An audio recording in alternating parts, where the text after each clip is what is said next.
It started quietly, no flashing lights, no press waiting outside her door, no music in the background.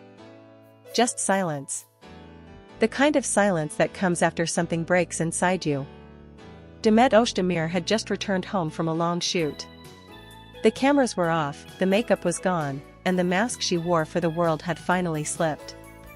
Her phone kept vibrating on the table, messages, calls, missed notifications, but she didn't move. She just sat there, staring at a single text that had shattered her peace. "You deserve the truth. I can't hide it anymore." It wasn't from a stranger. It wasn't even from an enemy. It was from someone she had trusted completely. For a few seconds, she couldn't breathe. Her fingers trembled as she opened the message thread, scrolling through the words she wished she'd never seen. There it was, proof that everything she had believed, every promise, every late-night conversation, had been a lie. The betrayal wasn't about cheating or rumors. It was deeper. More personal. Someone she considered family had been using her name, leaking private details to the press, selling personal information, twisting her words into headlines. She had felt it for months, the way journalists seemed to know things she'd never shared publicly, the timing of certain stories, the uncomfortable questions at interviews. But she'd refused to believe it. "No, they wouldn't do that to me," she had told herself. Not them. Now, the truth was right in front of her. And it hurt more than she could have imagined. Her eyes filled with tears. She tried to call, but the line went unanswered. Over and over. Each ring only deepened the pain. Finally, she whispered to herself, "Why would you do this to me?" Outside, the city of Istanbul was alive, traffic lights, laughter, people moving on with their lives. But inside her apartment, time had stopped. Demet had always been strong. She had faced criticism, fake stories, social media storms. But this was different. This came from someone who knew her heart. Someone who had promised to protect her. She walked to the window, looking at the city skyline, her reflection pale in the glass.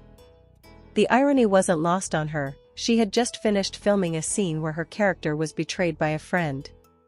And now, reality was mirroring fiction in the cruelest way possible.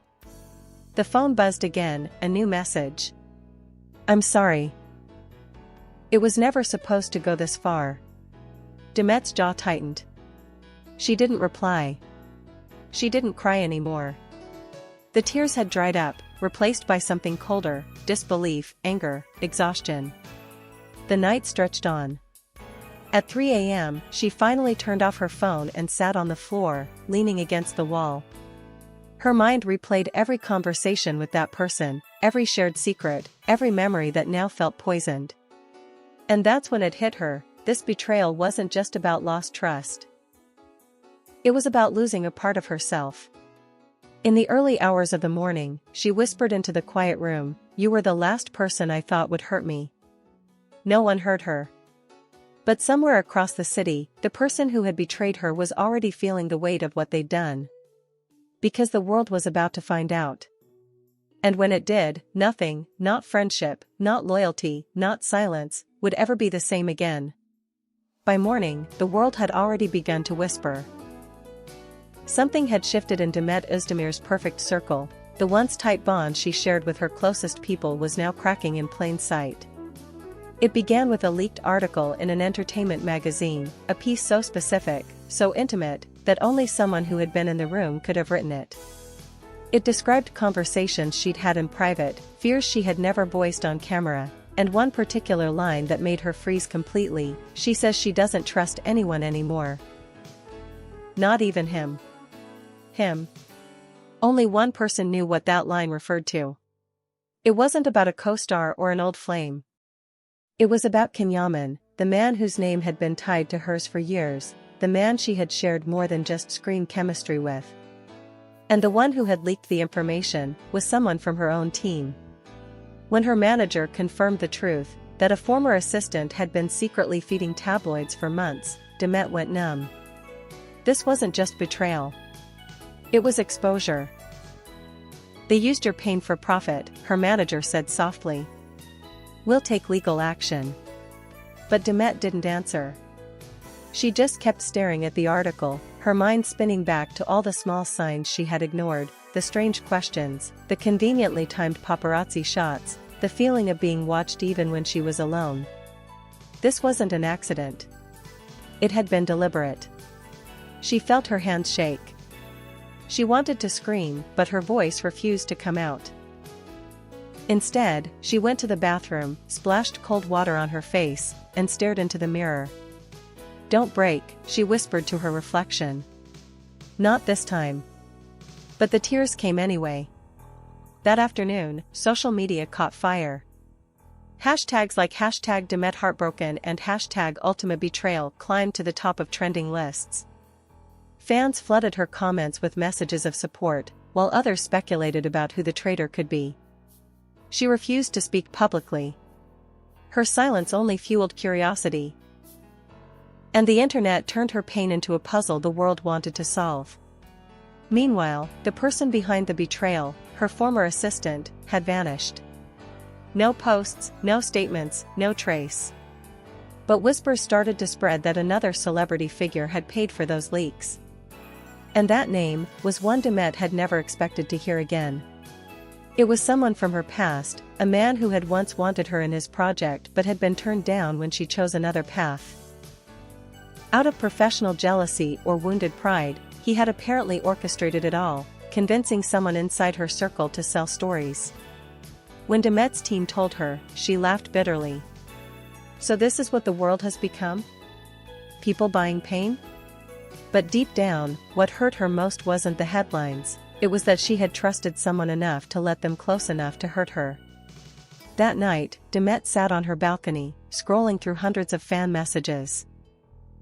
Some told her to stay strong. Others begged her to speak out. One simply said, "We believe in your heart." That one message, short, kind, pure, broke the dam she had built around her emotions. She cried until there were no tears left. Then she opened her notes app and started writing. Not a statement. Not a PR message. Just truth. They broke my trust. But not my voice. I won't let betrayal define me. You can hurt me, but you can't silence me. She didn't post it. Not yet. But it was the first step toward taking her power back. Because the next day, when the cameras would catch her again, walking out of her house, eyes calm but defiant, the world would see a different Demet. The one who was done being a victim. The one who was ready to fight back. 2 days later, Demet walked into the same world that had once crushed her, but this time, she wasn't the same woman. Her eyes, though tired, burned with a quiet determination. The pain was still there, but it no longer controlled her. It had become fuel. The morning shows were still talking about her. The tabloids were still chasing headlines. But Demet didn't hide. She appeared at a charity event in a simple black dress, no bodyguards, no entourage, no fake smile. When journalists surrounded her outside the venue, she didn't run. She looked straight into the cameras and said calmly, "Not every story you hear is the truth.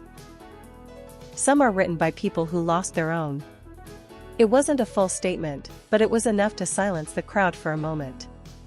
That clip spread across social media within minutes. Fans called it the calm before the storm. But what they didn't know was that Demet had already set her plan in motion. Behind the scenes, she was working with a small team of legal experts and investigators to track down where the leaks had come from. Not for revenge, for closure. For truth. The investigation uncovered what she feared: her former assistant had been paid through an untraceable transfer. But then came the twist: one of the leaked emails included a contact linked to Can Yaman's old PR manager. When Demet saw the name, her heart sank. No, not him. He wouldn't. But doubt crept in. Could Can have known? Could someone in his circle have betrayed her too?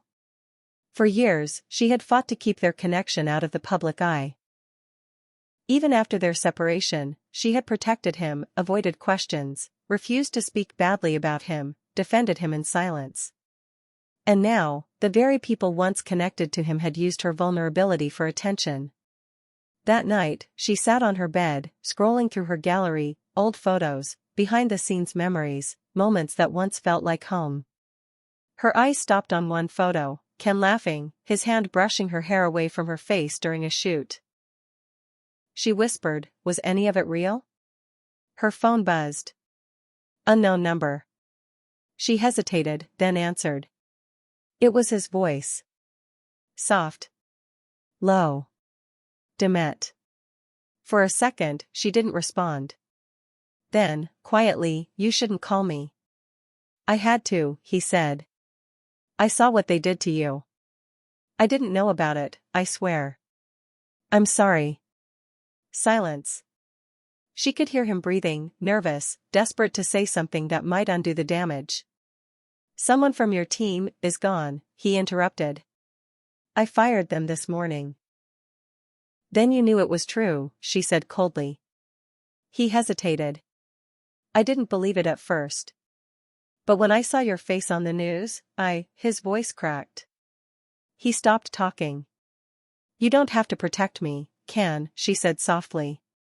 "You just have to stop letting people use what we had." "What we had," he repeated. "Demet, it's not over for me." Her heart skipped a beat. She wanted to scream, to cry, to hang up, but instead, she whispered, "You're too late." She ended the call.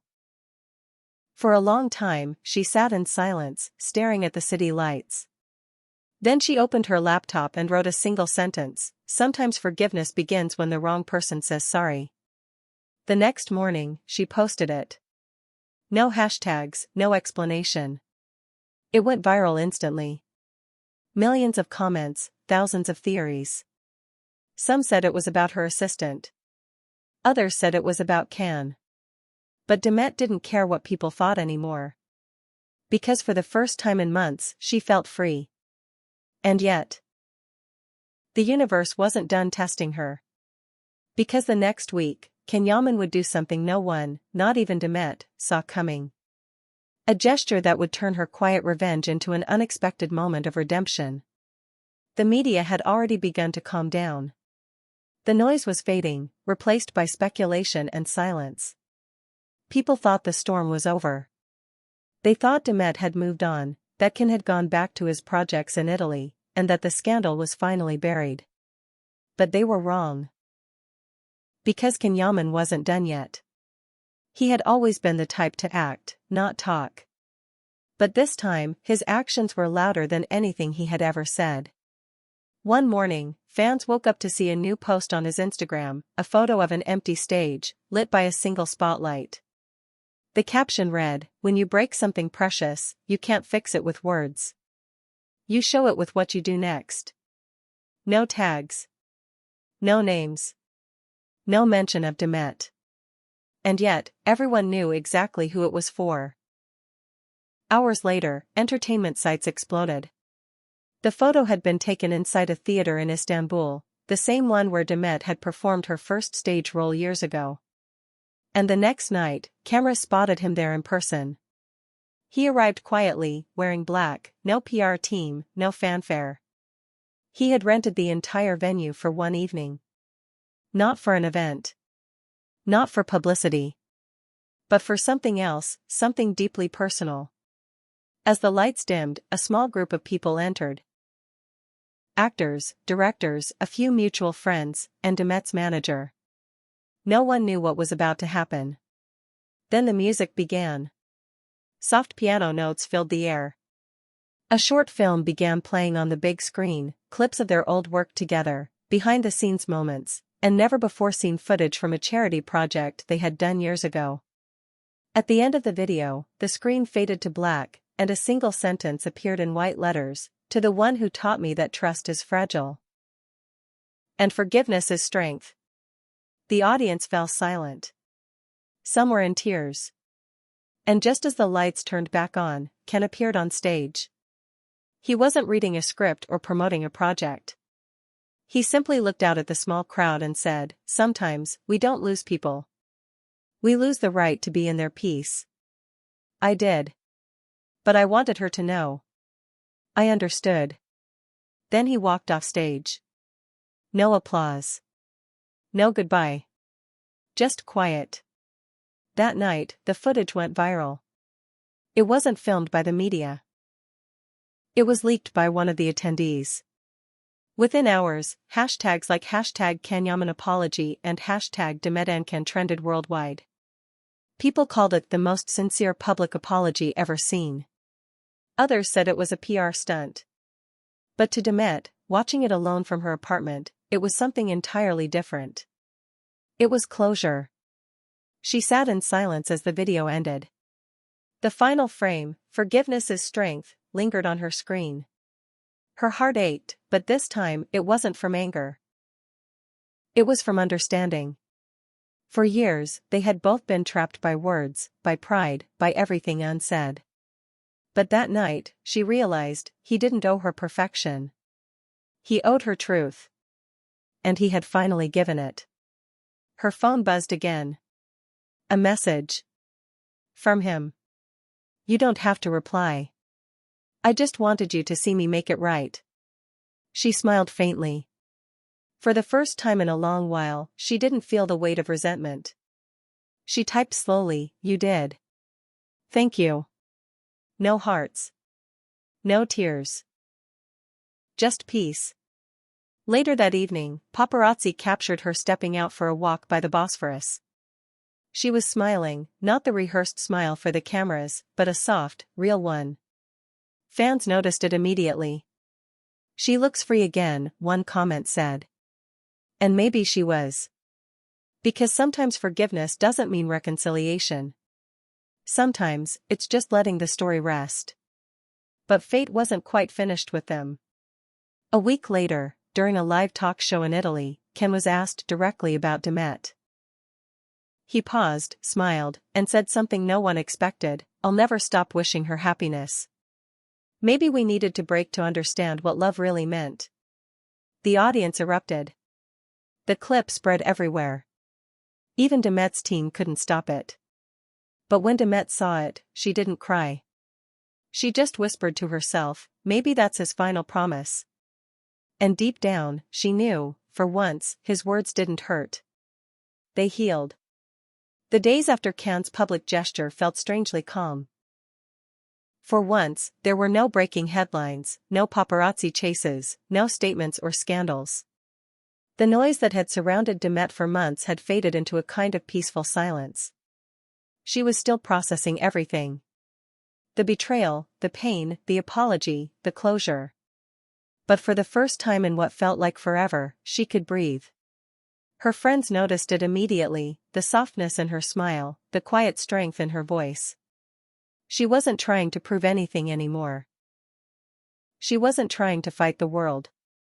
She was simply living. One morning, she woke up before sunrise, made herself a cup of tea, and stepped onto her balcony. The city below was still half asleep. The air was cool, the sky painted in shades of pink and gold. She watched as the first light touched the rooftops, and for a moment, she just stood there, no makeup, no scripts, no cameras. Just Demet. Her phone buzzed once. A notification from a news outlet in Italy. Can Yaman takes a break from acting. Rumors say he's moving abroad to start a new project in silence. She read it quietly, then put her phone face down. No reaction. Just a small, knowing smile. Sometimes peace doesn't come when you forget someone. It comes when you stop needing answers. Later that week, she visited the theater where Can had given his speech. Not for nostalgia, but for closure. The staff recognized her immediately, offering to escort her in, but she refused. She walked in alone, her footsteps echoing on the empty wooden floor. The stage lights were off. Dust floated in the air. She stood at the center of the stage, the same spot where he had stood. For a long time, she said nothing. Then she whispered, "You finally learned how to say sorry. And I finally learned how to forgive." Her voice cracked, but this time, the tears that came weren't painful. They were clean, freeing, almost joyful. She looked up at the empty seats and smiled. Thank you, she said softly. Then she walked away, slow, steady, graceful.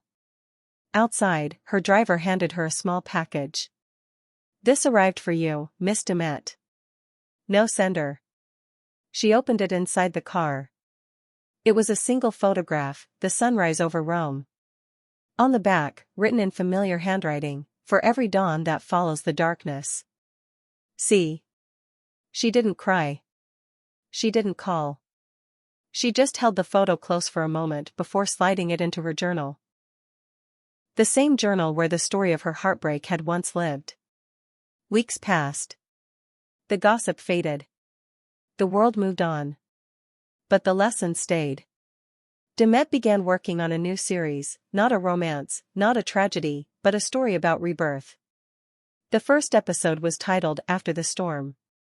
At the press event, when asked if the story was inspired by her life, she smiled calmly and said, "Every story is, in some way." Her eyes glimmered with quiet truth. The crowd applauded. Cameras flashed. But for the first time, none of it felt like a performance. It felt like peace. Somewhere far away, Can watched the clip online. He smiled, not the smile of a man who wanted to return, but the one who finally knew he could let go. He turned off his phone, stepped outside, and looked at the sky. The same sunrise they had both photographed in different cities now stretched above him again. He whispered, "She's fine now." And maybe that was his final promise. Not to protect her, but to trust that she could protect herself. As the screen fades to black, her voice echoes softly, a narration, timeless and calm. When you survive betrayal, you don't just heal. You become your own safe place. And that's the kind of love no one can take from you. Fade out. Soft piano plays. The last words appear on screen, the end, or maybe, just the beginning.